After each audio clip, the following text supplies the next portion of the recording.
What's been driving you to be able to want to have an online business? Overall motivation for that was to have a successful business that we could do from anywhere. It's much harder with our marketing agency to do it anywhere, but an e-commerce business we really felt would lend itself well to that. Geographical freedom is the big one there. You're listening to The Growth Booth, the show focused on achieving lifestyle freedom through online businesses. Whether you're looking for step-by-step strategies to start building an online business, simple game plans to grow your business, or proven lifestyle freedom frameworks, you are in the right place. Stay tuned and be sure to join the thousands of listeners already in growth mode. Welcome back to The Growth Booth. I'm excited about our guests today. You are in for a treat because you're about to find out about the story of two online entrepreneurs who went from knowing absolutely nothing about e-commerce to building not just one, but a couple of e-commerce stores that have done 5 figures per month in sales. So Dom, Kerry, thank you so much for taking some time out of your day to be here today. I want to dive right into this. So can you give people a little bit of background about what your e-commerce business is all about? Imagine someone doesn't know anything about e-commerce. What are you doing to make money through your e-commerce store? Okay, let me start and Kerry can jump in. So we started with a course and taught us how to do e-commerce. We set up our first store, followed everything in the course, and tried to do, the stepwise stuff. Like you said, we had other businesses, but never done anything online commerce before, electronic commerce. So followed the steps, built out a store, added products, advertise those products, and started making sales. But where do you make these sales, Kerry? Are you doing it on your own website? Is it on some other platform? Like, where do your actual sales happen? No, it's actually on another platform. We do have a lot of experience with website building, but we would never presume to take on for ourselves to build our own website to sell our stuff. There's a lot of value in using a proven platform. So that's why we chose what we did. Right, a purpose-built platform for the purpose of e-commerce. Right. Right. So obviously the course that you went through is the Kibo code, which is a course that Steve Clayton and I put out. And the platform that you're using is called Cartsy, which is part of that. It's an e-commerce platform that allows you to set up an optimized store and make sales. But you can also sell using other methods as well. Like you can sell on the Facebook marketplace. Are you doing any of that, or are most of your sales actually happening on your web store? Well, actually, as time went on, we kept adding more channels. Right. So now we added it up the other day. We have 6 channels and hope to add at least 1, if not 2 more today. So we have this year. Yeah. Right. Not today. 2 Facebook marketplaces, 2 Facebook shops, and 2 e-commerce stores. That's great diversification right there. I think that's one of the real keys to predictable income online is not having all your eggs in one basket. And you guys have done a great job. We actually found that out in the very beginning because we had all our eggs in one basket. Yeah, well, I followed a similar path. I had eggs in my one basket when I started out as well. And I learned that lesson pretty early on, thankfully. Now, the model that you're doing is called dropshipping, where you don't have to buy any inventory up front. You don't have to have any products in your own home. When someone orders a product on your store, at that point, you get the money from them and then you can buy that product. That's what the Kibo code method is all about. And depending on when people watch this video, they may be able to go to the kibocode.com and actually participate, or they may not. It just depends on when they're watching this. Did you have struggles when you were starting out with your e-commerce journey? Like we said, ground zero. We knew nothing about. We bought plenty of stuff in e-commerce, but we never sold anything on e-commerce. So we were total newbies. And, over the course of time, we would get locked out of one thing or get locked out of another and have to get our access back. And we would advertise on, say, Google, and Google would say, no, you're a bad actor, and shut us down. And then that's the eggs in one basket. We only had, our only outlet to let the world know was Google. And then when they said, no, you can't advertise anymore, we were, well, now what? Then that kind of prompted us, frankly, to get into the Facebook marketplace as we were working with Google and working through the issues that Google thought they had, the thought that we were doing incorrectly, but in fact, they finally figured out that no, we were behaving correctly under the Google rules, and they turned us back on, and we've been on ever since. But we were probably off for 12 weeks near the very beginning when we were just getting started. So now it's not as big a deal, but then it was a huge deal. Because basically, as you said, eggs in one basket, or Kerry said, we had no outlet, no way to get our message out. Unfortunately, this is part of the reality is that a lot of these platforms like Google, they will often think you're guilty until proven innocent kind of a thing, and that's their approach. And there are some bad actors out there who do try to do suspicious things online, but once Google and the other platforms like Facebook and so on realize that, look, you're the real deal, normally they have no issue at all with people selling. What about your background though? You said that you didn't know anything about e-commerce. Like, what did you do prior? Did you guys have day jobs, or what's your background? I'll start, and Kerry can jump in because our backgrounds are different. I had a day job many years ago and got laid off in 1993, I think, somewhere around there. And then I said, what the heck am I going to do now? So I went into business for myself and have had a corporation running ever since. And, it's evolved and it does very different things now than it did then, some similar, a lot different. And we look to diversify. And one thing we always look to do is diversify. And that's what got us into going to the Kibo code. Is that business anything related to selling physical products online? Absolutely not. We have a couple of SaaS products, software as a service, and we have mostly we do like a marketing agency. We help people build their business, grow their business, use automation to. It's a completely different model to e-commerce. Yeah, totally. Yeah. We really mostly sell services. Right. And how about you, Kerry? What was your past life prior to becoming an e-commerce entrepreneur? I've worked with Dom and his business on and off over the years, more and more as the years went by. But prior to that, I was a nurse working in hospital setting. I did different roles as a nurse, but yeah, it was a job. Obviously, also completely different world to building your own e-commerce business. I'm sure there are some different skills and mindsets and characteristics that helped you guys succeed, because I don't think success really happens by luck. Can you talk a little bit about the mindset that you feel like people need to have to be able to succeed at a course like the Kibo Code or any kind of e-commerce business for that matter? What's the type of mindset they have to have coming into something like this? So I think they have to be open to opportunity, have pretty strong work ethic. Doesn't mean you have to do it as a full-time endeavor, I don't think, because I do think you could do it part-time, but you have to be committed to it. Yep. There's a lot to learn. There's everyday things that need to be done and strategic things that need to be done. That's what I think spells success. It sounds like it's a real business. Yeah, right, exactly. So exactly. They say if you're not making money, it's a hobby. So our goal is to make money. Additionally, I'd say you're going to have setbacks if your background is having worked for an employer for most of your career. It's a different world because the setbacks are more personal, I would say, when you're working on your own. But you just have to keep on going through, So as Winston Churchill said once, if you're going through hell, keep going. And that's what you have to do. Don't give up. Yeah. You'll get out of it. If you just keep working the system, whatever it was, is like our Google slap. We were shut down. We just worked with Google. We kept working. We kept asking them again to relook at our stuff. And eventually, if we had let it go, if we had said, we're done, it would have been done. And what was the motivating thing for you to start? Like, why did you want to start an online business in the first place? What was the thing that made you, what's been driving you to be able to want to have an online business? Okay, you go. Go for it. I got the answer to this one. Overall motivation for that was to have a successful business that we could do from anywhere. It's much harder with our marketing agency to do it anywhere, but an e-commerce business we really felt would lend itself well to that. Yeah. So geographical freedom is the big one there. I think most people start an online business because they're looking for some type of geographic freedom, or I guess it's freedom in general. So a lot of people, first thing I think about is the money, but that quickly, in my opinion, becomes almost a second priority because you get the money eventually, as long as you keep chipping away at it like you guys have done.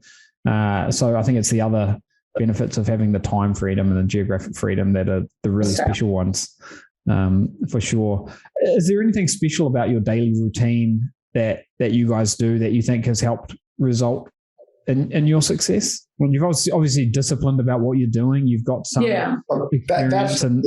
So for me, my day starts with dealing with any orders that have come in, customer service inquiries. We have a team of VAs, so I'm always interacting with the VAs to make sure they don't have questions, haven't run into problems, that sort of thing. That's how my day begins. After that, then, and that can take anywhere from a pretty short time to half my morning or all my, but then I always have time to work on the strategic stuff later on. For people who are new, VA is a virtual assistant. Basically, it's a person who we've hired to help us out, and they don't work physically with us. They work somewhere else. So my day is similar. I have some few things that I'd like to take care of early just to get them off the table, and things that have happened overnight that I have to deal with in all of our businesses. And then I have a list of things that I do each day. Some are tactical, some are strategic. We have a set of goals for every week, and we try to meet those. We try to work hard to meet those goals. And then we have, of course, longer term goals for the quarter, for the year, and going forward. On a day-to-day basis, we work on the weekly goals, which will lead into the quarterly and the yearly. But so if we have to do these 5 things this week, we try to knock one off every day. It sounds like you both work together in your different businesses, but in the e-commerce business in particular, how have you sort of divided up the operations? Do one of you do the heavy lifting? Are you both kind of splitting that up? Do you have how do you approach that, working in a partnership there? Well, how are you defining heavy lifting? Good question. So we both do heavy lifting, but in different areas. That's the way I would answer it. Is that politically correct? So, anyway, you have to be careful what you say. Exactly. So basically, I do the more technical side of things in general. I manage my own Facebook marketplace. I do the looking for technology that'll help us.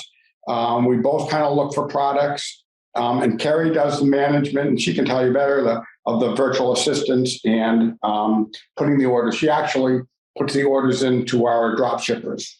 I do right now. I do all the order management, but I'm always looking for things that I can delegate out to the VAs. And we've done more and more of that over time. So I think I agree. I agree with Dom. We do different things. We pretty much spend, I would say, equal time on the business. And I would also say that getting a virtual assistant was life-changing, if you will. It made the difference in the business in both in its growth and our excitement about it. And not excitement because it grew and we got more money, but excitement because we could do things we were better at. And that you want to do. And that I want to do, right? And they kind of are the same, right? If you're better at them, you kind of like to do them. If you're not that good at them, you kind of don't like to do them. So, but then we would put the things out that we don't like or things we're not great at to a person who's better at doing them. And that made a big difference because it kind of lifts a weight off the shoulders because everything's getting done. So I would, but you're only doing the stuff that's important for you to do, and you have someone else doing some other things.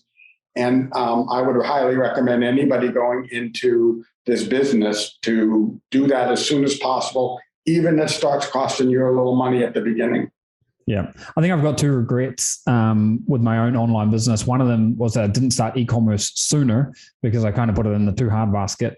And the other was that I did everything myself for too long.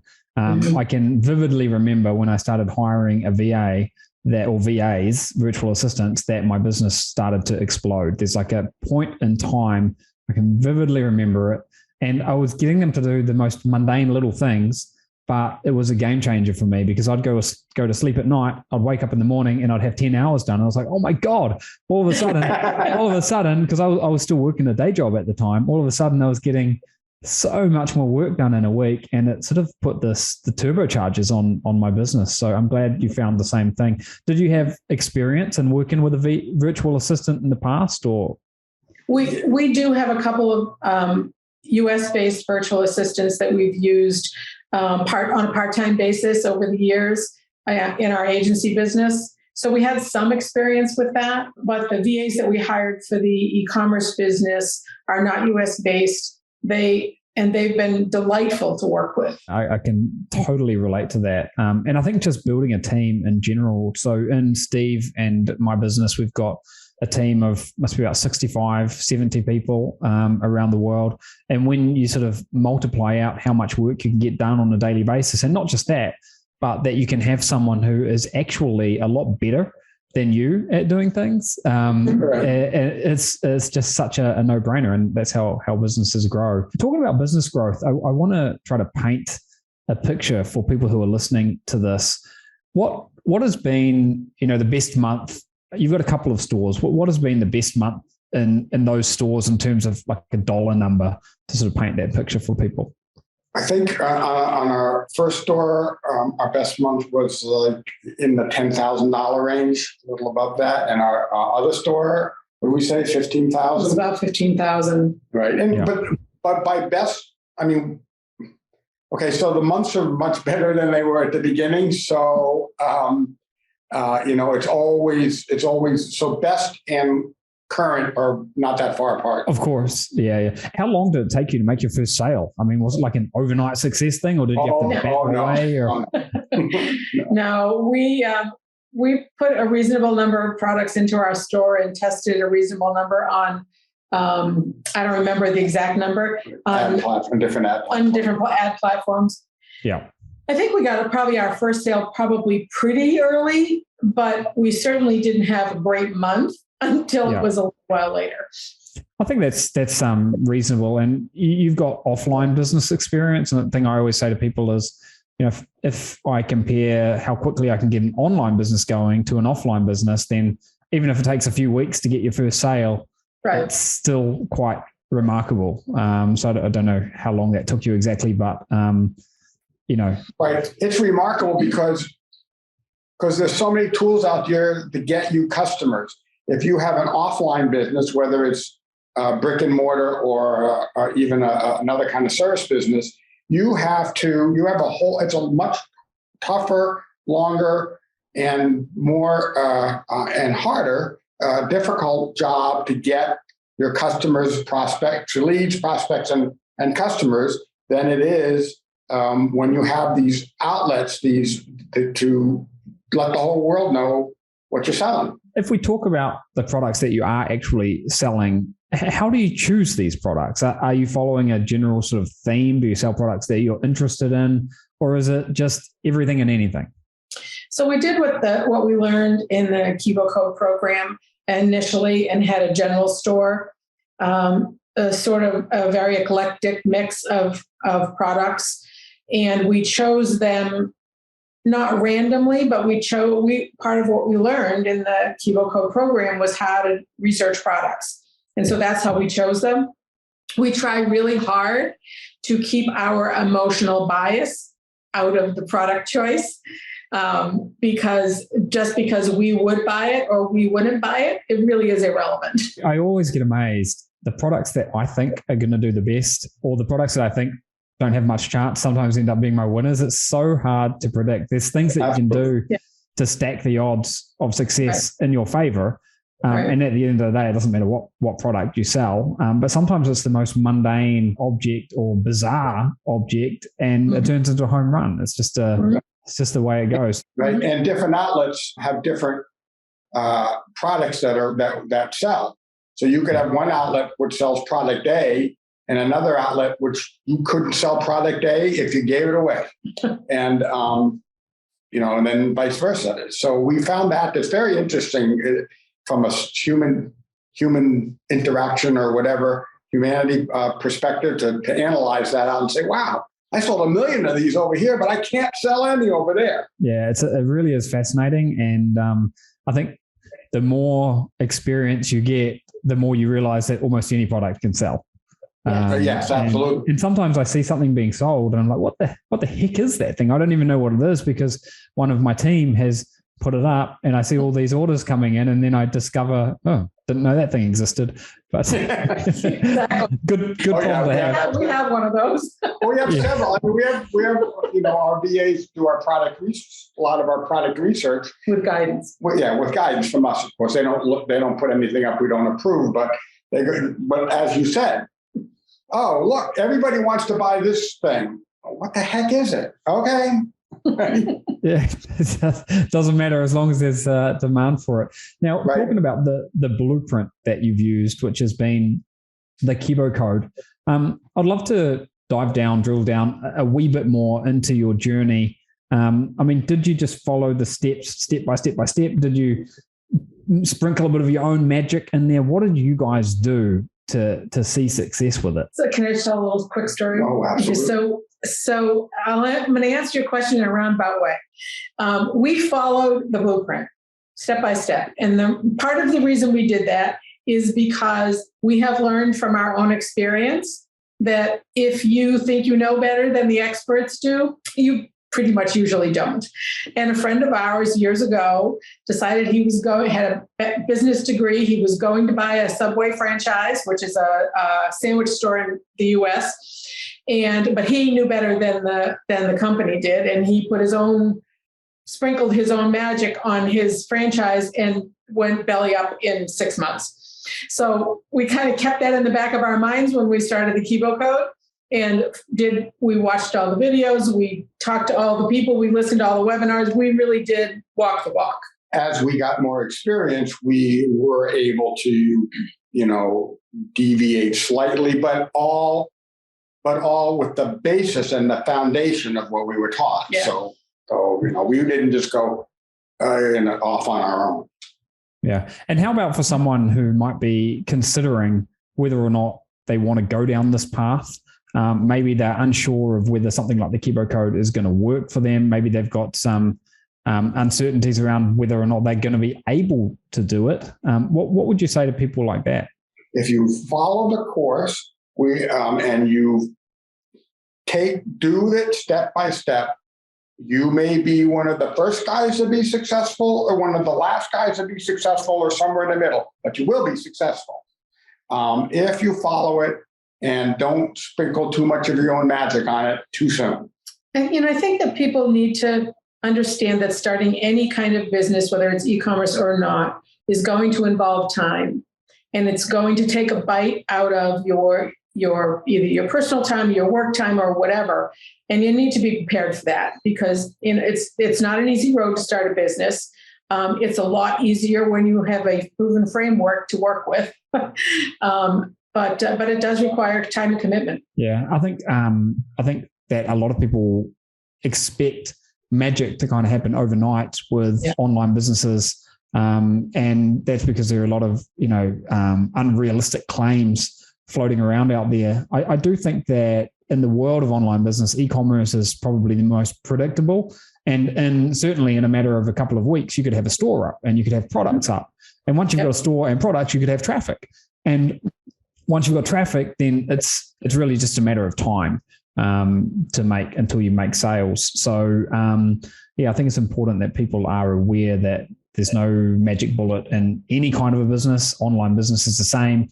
However, I would say that I think online business and particularly e-commerce it's just riding this amazing wave right now, and there's so much to be excited about as we roll into 2022. We're looking at all kinds of new avenues, new platforms that we can sell on, the likes of TikTok, the likes of Pinterest. Walmart is a massive one. A lot of people don't realize the potential of Walmart and just how it's exploding in growth. And this is in addition to everything that we've done in the past, like Facebook Marketplace, like the different shopping platforms like Google and Microsoft advertising and so on and so forth. So I think there's just so much to be excited about. And the important thing is you do have that discipline that you guys have had, and you follow the recipe. I think they are the key ingredients that we keep seeing in success from lots of people. The background doesn't matter. I mean, you guys are proof of that. You were not, it's not like you had a background in online e-commerce, but you are e-commerce entrepreneurs. And it sounds funny when you say that, right? But it's the reality. Just final question for you: ambitions, objectives for 2022 with your business. Have you got any numbers that you're chasing in terms of revenue or anything like that? I don't know if we have revenue numbers in general of how much we'd like to increase our monthly net revenue across all of our business lines. But I don't think we broke it down on a per business, did we? I think we did this morning. We did? Yes. We did for a quarter. We did for a quarter. So for Q1, we'd like it to be 1.5, what it was in the fourth quarter of 2020. So I think the growth that you can see with e-commerce, once you've got that foundation, it's absolutely huge. Because if you roll back the clock a year ago and imagine, January 2021, I mean, you guys, I think you knew almost nothing about e-commerce, and here you are a year later, you've got a couple of successful stores. So yeah, it should be, you should keep seeing this incremental growth. That works for us. Yeah. I'm excited about what the year is going to bring for you guys, and I'm looking forward to. We are too. I think that this is as horrible of things that the world has gone through in the last 2 years. I mean, there's never something that's 100% horrible, right? Everything has some bright spots here and there, and we'll never downplay what's happened to the world. But I will say that there are some opportunities that presented themselves, and I think e-commerce is an opportunity that has grown in much faster, exponentially faster, because of what's gone on in the world in the last 2 years. Yeah, that's definitely a big silver lining, and it's definitely not slowing down. So you guys are riding the wave, and I'm looking forward to watching you guys continue to crush it. So thank you so much for taking some time out to share your story with everyone here today. It's inspirational, it's motivational. And for people who want to find out more about the Kibo Code, you can go to thekibocode.com and get information. If you are listening into this as a podcast, it's podcast episode number 3 on the Growth Booth. So go to thegrowthbooth.com and you can find and see show notes, transcriptions, important links, and so much more. So that's a wrap for this episode. Thank you for listening, and we'll see you on the next one.